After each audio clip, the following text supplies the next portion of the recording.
Assalamualaikum warahmatullahi wabarakatuh. Perkenalkan, nama saya Muhammad Irfan, NIM 20181080311219, kelas pemeriksaan akuntansi E. Baiklah, di sini saya akan menjelaskan mengenai pendahuluan dan gambaran umum audit dan jaminan. Baiklah, yang pertama itu ada proses audit dalam fokus, di mana pada bab ini bertujuan untuk memberikan gambaran umum tentang jasa audit dan asurans, serta mendefinisikan perikatan asurans dan membedakan berbagai jenis perikatan asurans yang mencakup audit laporan keuangan, audit kepatuhan, audit kinerja, audit komprehensif, audit internal, dan penjaminan pengungkapan tanggung jawab sosial perusahaan. Baiklah, selanjutnya ada layanan jaminan yang berbeda, di mana ada 6, yaitu yang pertama, audit laporan keuangan. Menurut ASA 200, tujuan keseluruhan auditor independen dan perilaku suatu audit sesuai dengan standar auditing Australia. Tujuan dari audit laporan keuangan adalah agar auditor menyatakan pendapat tentang apakah laporan keuangan disusun dalam semua hal yang material sesuai dengan kerangka pelaporan keuangan. Selanjutnya, audit kepatuhan. Audit kepatuhan melibatkan pengumpulan bukti untuk memastikan apakah orang atau entitas yang ditinjau telah mengikuti aturan, kebijakan, prosedur, undang-undang, dan peraturan yang mereka harus patuhi. Selanjutnya, audit kinerja. Audit kinerja berkaitan dengan ekonomi, efisiensi, dan efektivitas kegiatan organisasi, di mana ekonomi mengacu pada biaya input, termasuk upah dan material. Efisiensi mengacu pada hubungan antara masukan dan keluaran. Secara khusus, efisiensi mengacu pada penggunaan jumlah minimum input ke output tertentu. Selanjutnya yang terakhir, efektivitas mengacu pada pencapaian tujuan tertentu atau produksi tingkat keluaran tertentu. Audit kinerja umumnya dilakukan oleh auditor internal organisasi atau mereka dapat dialih-dayahkan ke firma audit eksternal. Yang keempat itu audit komprehensif. Audit komprehensif dapat mencakup unsur-unsur laporan keuangan audit, audit kepatuhan, audit kinerja. Audit komprehensif paling sering terjadi di sektor publik, di mana kepatuhan terhadap berbagai peraturan diperiksa saat menyelesaikan audit laporan keuangan. Selanjutnya, audit internal. Audit internal dilakukan untuk memberikan kepastian tentang berbagai aspek kegiatan organisasi. Fungsi audit internal biasanya dilakukan oleh karyawan dari organisasi yang diaudit, tetapi dapat dialih-dayahkan ke firma audit eksternal. Jadi, fungsi audit internal ditentukan oleh pihak yang bertanggung jawab atas tata kelola dan manajemen dalam organisasi. Selanjutnya yang terakhir yaitu jaminan dan tanggung jawab sosial perusahaan. Jaminan tanggung jawab sosial perusahaan bersifat sukarela dan menjadi lebih luas karena pengungkapan ini mencakup informasi non-keuangan dan juga keuangan. Keahlian yang diperlukan untuk menentukan layanan jaminan ini cukup luas. Selanjutnya ada berbagai tingkat jaminan yang terbagi menjadi 3, yaitu jaminan wajar, jaminan terbatas, dan tidak ada jaminan. Yang pertama itu mengenai jaminan yang wajar, yang berfungsi untuk mengumpulkan bukti yang cukup untuk membentuk ekspresi positif dari suatu opini mengenai kebenaran dan ketidaktepatan informasi yang dijamin. Yang berarti bahwa auditor telah melakukan pekerjaan yang memadai untuk melaporkan dengan kapasitas yang wajar bahwa informasi yang dijamin dapat diandalkan atau tidak dapat diandalkan. Selanjutnya, jaminan terbatas. Untuk mengumpulkan cukup bukti yang akan digunakan untuk membentuk ekspresi negatif dari pendapat tentang keandalan informasi yang dijamin. Yang berarti bahwa auditor telah melakukan pekerjaan yang memadai untuk melaporkan apakah ada sesuatu yang menjadi perhatian mereka atau mereka percaya bahwa informasi yang dijamin tidak benar dan adil. Selanjutnya, tidak ada jaminan. Penyediaan jaminan dapat melakukan layanan lain untuk klien yang tidak diberikan jaminan. Di keadaan seperti ini, penyediaan jaminan harus memastikan saat melaporkan temuan yang mereka buat. Jelaskan bahwa mereka hanya melaporkan fakta temuan mereka dan tidak memberikan jaminan. Selanjutnya, pendapat audit yang berbeda. Auditor dapat mengeluarkan laporan yang tidak dimodifikasi. Laporan yang dimodifikasi yang tidak mempengaruhi auditor, opini, yang dikenal sebagai penekanan materi opini. Atau pelaporan yang dimodifikasi yang mempengaruhi auditor, opini, dan berisi opini yang memenuhi syarat. Opini yang merugikan. Suatu opini yang merugikan tepat jika auditor memiliki bukti bahwa penyajian yang teridentifikasi secara individual atau secara agregat adalah materi yang meresap ke dalam laporan keuangan. Meskipun opini ini digunakan dalam keadaan yang berbeda, dalam kedua kasus tersebut masalah atau hal yang menjadi perhatian sangat material dan meresap ke dalam laporan keuangan, sehingga auditor tidak dapat mengeluarkan opini kecuali untuk yang memenuhi syarat. Selanjutnya ada penyusun dan auditor. Baiklah, di sini saya akan menjelaskan dan membedakan tanggung jawab yang berbeda dari pembuat laporan, keuangan, dan auditor. Yang pertama, tanggung jawab penyusun, yang merupakan pihak yang bertanggung jawab atas tata kelola untuk memastikan bahwa informasi yang terkandung dalam laporan keuangan mereka relevan, andal, dapat dibandingkan, dapat dimengerti, dan benar, serta adil. Informasi yang termasuk dalam laporan keuangan harus relevan dengan penggunaan laporan. Pengguna memerlukan informasi yang membantu mereka mengevaluasi peristiwa masa lalu, sekarang, dan masa depan yang akan berkaitan dengan entitas. Sedangkan andal merupakan informasi yang harus dapat diandalkan. Informasi dapat diandalkan jika bebas dari salah satu saji materi, kesalahan, atau penipuan. Jika pengguna merasa bahwa informasi yang disajikan tidak dapat diandalkan untuk alasan apapun, laporan keuangan tidak dapat digunakan untuk membuat jenis keputusan yang diuraikan di atas. Selanjutnya, sebanding. Informasi harus disajikan secara konsisten sepanjang waktu dan lintas entitas. Setiap perubahan dalam kebijakan akuntansi harus diungkapkan dengan jelas sehingga penyesuaian yang dapat tepat dilakukan. Selanjutnya, informasi harus dapat dimengerti. Pengguna perlu memahami informasi yang disajikan untuk membuat keputusan yang tepat. Catatan atas laporan keuangan digunakan untuk berikan rincian tambahan untuk membantu interpretasi informasi yang diperoleh yang diberikan. Selanjutnya, informasi yang termasuk dalam laporan keuangan yaitu harus benar dan adil, kebenaran dan kewajaran, atau disajikan secara wajar, mengacu pada penerapan standar akuntansi yang konsisten dan tepat atau kerangka kerja yang berlaku saat menyiapkan laporan keuangan. Auditor bertanggung jawab untuk memberikan opini atas kebenaran atau penyajian laporan keuangan secara wajar.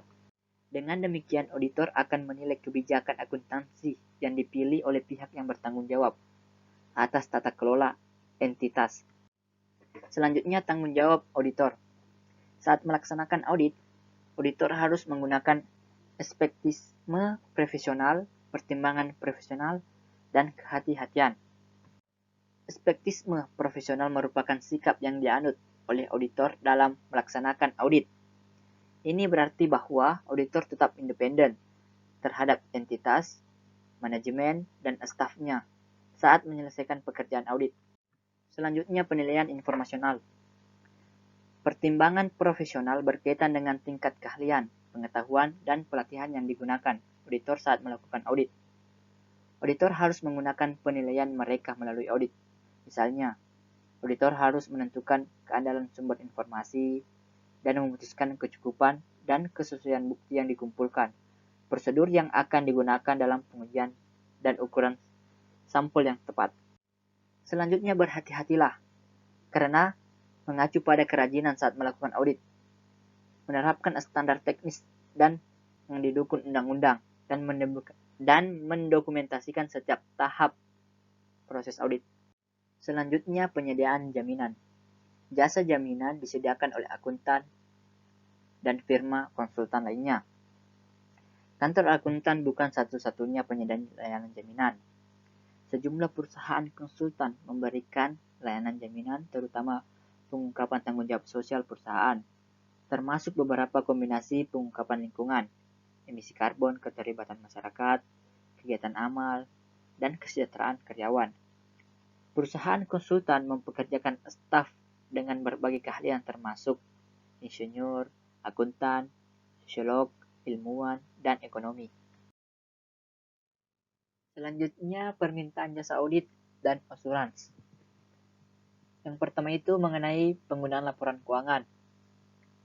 Pengguna laporan keuangan termasuk investor, calon investor, pemasok, pelanggan, pemberi pinjaman, karyawan, pemerintah, dan masyarakat umum. Pertama itu investor. Investor umumnya membaca laporan keuangan untuk menentukan apakah mereka harus berinvestasi atau membeli, menahan, atau menjual saham dalam kasus perusahaan, entitas yang dilaporkan. Selanjutnya pemasok. Pemasok dapat membaca laporan keuangan untuk menentukan apakah entitas membayar mereka untuk barang yang dipasok. Selanjutnya pelanggan. Pelanggan dapat membaca laporan keuangan untuk menentukan apakah entitas akan tetap bertahan jika pelanggan mengandalkan entitas untuk bisnis mereka. Selanjutnya, pemberi pinjaman. Pemberi pinjaman dapat membaca laporan keuangan untuk menentukan apakah entitas dapat membayar bunga dan pokok pinjaman mereka pada saat jatuh tempo. Selanjutnya, para karyawan. Karyawan dapat membaca laporan keuangan untuk menentukan apakah entitas dapat membayar upah atau gaji dan hak lainnya. Selanjutnya pemerintah. Pemerintah dapat membaca laporan keuangan untuk menentukan apakah entitas tersebut mematuhi peraturan, membayar pajak dalam jumlah yang wajar, mengikat laba yang dilaporkan, dan menentukan untuk memberi pemahaman yang lebih baik tentang aktivitas entitas. Dan yang terakhir, masyarakat umum. Masyarakat umum dapat membaca laporan keuangan untuk menentukan apakah mereka harus berasosiasi dengan entitas. Yang kedua yaitu sumber permintaan untuk disaudit dan asuransi. Ada sejumlah alasan mengapa beberapa atau semua pengguna ini akan menuntut audit atas laporan keuangan, termasuk keterpencilan, kompleksitas, insentif yang bersaing, dan kendalan. Yang pertama itu keterpencilan. Sebagian besar pengguna laporan keuangan tidak memiliki akses ke entitas yang sedang ditinjau. Hal ini membuat sulit untuk menentukan apakah informasi yang terkandung dalam laporan merupakan penyajian yang wajar dari entitas dan aktivitasnya untuk periode yang relevan. Selanjutnya, kompleksitas. Sebagian besar pengguna laporan keuangan tidak memiliki pengetahuan akuntansi dan hukum untuk memungkinkan mereka menilai kewajaran pilihan akuntansi dan pengungkapan yang kompleks yang dibuat oleh entitas. Selanjutnya, insentif bersaing. Manajemen memiliki insentif untuk mengungkapkan informasi yang terkandung dalam laporan keuangan dengan cara membantu mereka mencapai tujuan mereka sendiri. Selanjutnya, keandalan. Pengguna laporan keuangan peduli dengan keandalan informasi yang terkandung dalam laporan keuangan karena mereka menggunakan informasi tersebut untuk membuat keputusan yang memiliki konsekuensi nyata. Dan sangat penting bahwa pengguna dapat mengandalkan fakta-fakta yang terkandung dalam laporan keuangan. Selanjutnya yang ketiga, kerangka teori yang terbagi menjadi 3. Yang pertama yaitu teori agensi. Teori agenan memberitahu kita bahwa karena keterpencilan pemilik dari entitas yang kompleksitas item yang termasuk dalam laporan keuangan dan bersaing antara pemilik dan manajer, pemilik memiliki insentif untuk menyewa auditor untuk menilai kebenaran dan kewajaran informasi yang terkandung dalam laporan keuangan yang disiapkan oleh manajer mereka. Manajer juga memiliki insentif untuk menyewa auditor untuk menunjukkan kepada pemegang saham mereka bahwa mereka telah menyiapkan laporan keuangan yang benar dan adil tanpa adanya penipuan dan kesalahan. Selanjutnya, hipotesis informasi. Hipotesis informasi memberitahu kita bahwa karena membutuhkan akannya informasi yang andal dan berkualitas tinggi, berbagai kelompok pengguna termasuk pemegang saham, bank, dan pemberi pinjaman lainnya akan menuntut agar laporan keuangan diaudit untuk membantu pengambilan keputusan mereka. Selanjutnya ada hipotesis asuransi. Menurut hipotesis asuransi, audit adalah salah satu cara bagi investor untuk memastikan setidaknya sebagaimana dari kerugian mereka jika perusahaan tempat mereka berinvestasi gagal. Karena auditor diminta untuk mengambil polis asuransi ganti rugi profesional, maka dipandang memiliki kantong dalam. Hipotesis asuransi memberitahu kita bahwa investor akan menuntut agar laporan keuangan diaudit sebagai cara mengasuransikan sebagian kerugian mereka jika investasi mereka gagal. Sebagaimana ketentuan pengungkap ini bersifat sukarela, begitu pula jaminannya. Perusahaan tidak diharuskan memiliki pengungkapan CSR, lingkungan, dan lainnya yang terjamin, namun sejumlah perusahaan melakukannya. Jaminan diberikan untuk memenuhi permintaan pengguna akan informasi yang berkualitas tinggi dan andal, dan juga untuk menunjukkan tanggung jawab perusahaan yang tinggi. Selanjutnya, peran regulator dan regulasi. Baiklah, pertama saya akan menjelaskan mengenai regulator. Sejumlah regulator berdampak pada proses audit, baik secara langsung maupun tidak langsung, termasuk Financial Reporting Council, Auditing and Assurance Standard Board, Dewan Profesional Akuntansi dan Standar Etika, Komisi Sekuritas dan Investasi Australia, Bursa Efek Australia, Auditor Perusahaan Dewan Disiplin Liquidator, Chartered Accountant Australia, dan Selandia Baru, CPA Australia dan Institute of Public Accountant. Baiklah, yang pertama yaitu Dewan Pelaporan Keuangan adalah badan hukum yang mengawasi proses yang digunakan untuk menetapkan standar akuntansi dan standar audit. Juga memantau untuk melaporkan secara teratur hal-hal yang berkaitan dengan independensi auditor untuk memastikan independensi penyusun standar. Selanjutnya, Dewan Standar Audit dan Jaminan yang bertanggung jawab untuk perumusan standar audit dan jaminan. Standar audit mencakup persyaratan wajib yang secara hukum dapat ditegakkan di bawah Undang-Undang Korporasi. Anggota Dewan Standar Audit dan Jaminan diaplikasikan oleh Dewan Pelaporan Keuangan. Ketua Dewan ditunjuk oleh Menteri Pengawas dan Hukum Korporat. Dewan Standar Audit dan Jaminan secara signifikan merevisi dan merancang ulang standar audit Australia agar sejalan dengan standar internasional tentang audit yang dikeluarkan oleh Dewan Standar Audit dan Jaminan Internasional. Selanjutnya, Dewan Standar Profesional dan Etika Akuntansi. Secara umum, standar ini bertujuan untuk mengatur perilaku etis anggota dan kinerja layanan profesional di berbagai jenis keterlibatan profesional dan bisnis. Standar profesional dan etika akuntansi mengikuti pernyataan yang dikeluarkan oleh Dewan Standar Etika Internasional untuk akuntansi.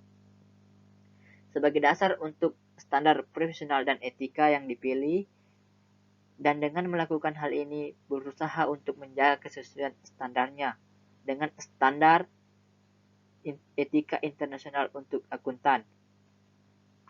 Selanjutnya, Bursa Sekuritas Australia yang bertujuan untuk membantu perusahaan yang terdaftar mengumpulkan dana, memberikan kesempatan bagi investor untuk membangun kekayaan, dan memungkinkan pembeli dan penjual untuk bertransaksi dengan percaya diri. Selanjutnya, perusahaan auditor dan dewan disiplin likuidator yang didirikan pada tahun 1990 untuk menggantikan dewan berbasis negara bagian oleh Corporation Art and ASIC. Hanya dapat menanggapi aplikasi yang dibuat oleh ASIC berkenan dengan auditor atau otoritas pengaturan kehati-hatian Australia. Perusahaan auditor dan dewan disiplin likuidator dapat membatalkan atau menangguhkan pendaftaran individu tersebut, memberikan peringatan kepada individu, atau meminta mereka untuk melakukan upaya untuk meningkatkan perilaku mereka. Selanjutnya, Chartered Accountant Australia dan Selandia Baru adalah badan profesional dengan lebih dari 10.000 anggota yang bekerja di praktik publik, termasuk perusahaan akunting 4 besar dan menengah, industri akademis, dan pemerintahan.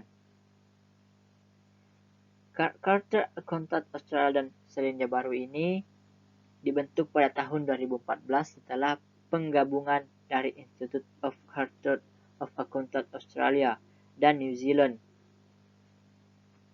Selanjutnya, CPA Australia adalah badan profesional dengan lebih dari 150.000 anggota yang bekerja sebagai profesional keuangan, akuntansi dan bisnis, akademisi dan pegawai negeri di Australia dan di seluruh dunia. Sejumlah badan profesional yang berasal dari akhir tahun 1880-an bergabung untuk membentuk badan gabungan di awal tahun 1900-an.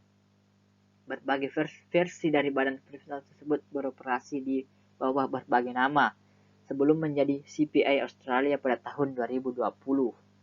Selanjutnya yang terakhir yaitu Institut Akuntan Publik adalah badan profesional dengan lebih dari 26.000 anggota yang bekerja di industri perdagangan, pemerintahan, akademisi, dan praktik publik. Institut Akuntan Publik dibentuk pada awal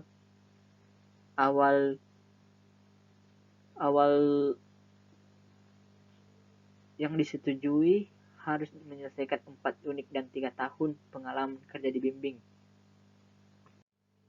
Selanjutnya ada regresi yang dijelaskan menjadi 2 bagian, yaitu standar audit dan pernyataan dan undang-undang korporasi. Yang pertama itu standar audit dan pernyataan yang dikeluarkan oleh Australia. Standar ini memberikan persyaratan dan pedoman minimum untuk audit dan layanan jaminan. Kemudian dikembangkan secara teratur, diperbarui untuk memenuhi audit laporan keuangan dan berlaku untuk semua audit, dan dari finansi sejarah informasi mana yang masuk akal jaminan disediakan. Selanjutnya undang-undang korporasi. Undang-undang korporasi memberikan panduan tentang audit atas laporan keuangan perusahaan, mengharuskan laporan keuangan tertentu diaudit. Baiklah, yang terakhir mengenai kesenjangan ekspektasi audit. Kesenjangan ekspektasi audit terjadi karena terdapat perbedaan antara ekspektasi penyedia asuransi dan pengguna laporan keuangan. Kesenjangan terjadi ketika keyakinan pengguna tidak sejalan dengan apa yang sebenarnya dilakukan oleh auditor. Secara khusus, kesenjangan tersebut disebabkan oleh ekspektasi pengguna yang tidak realis, seperti auditor memberikan jaminan lengkap, auditor menjamin kelangsungan masa depan entitas, tapi kenyataannya adalah auditor memberikan jaminan yang wajar. Auditor tidak menjamin kelangsungan hidup masa depan dan depan entitas. Jadi, pengguna laporan keuangan mengandalkan laporan keuangan yang diaudit untuk membuat berbagai keputusan. Mereka menggunakan laporan tersebut untuk menilai kinerja perusahaan, kesesuaian remunerasi yang dibayarkan kepada manajemen, kecukupan dividen yang diumumkan, dan kemungkinan kelangsungan hidup perusahaan di masa depan. Ya, itulah materi yang sempat saya sampaikan. Lebih dan kurangnya mohon dimaafkan. Assalamualaikum warahmatullahi wabarakatuh.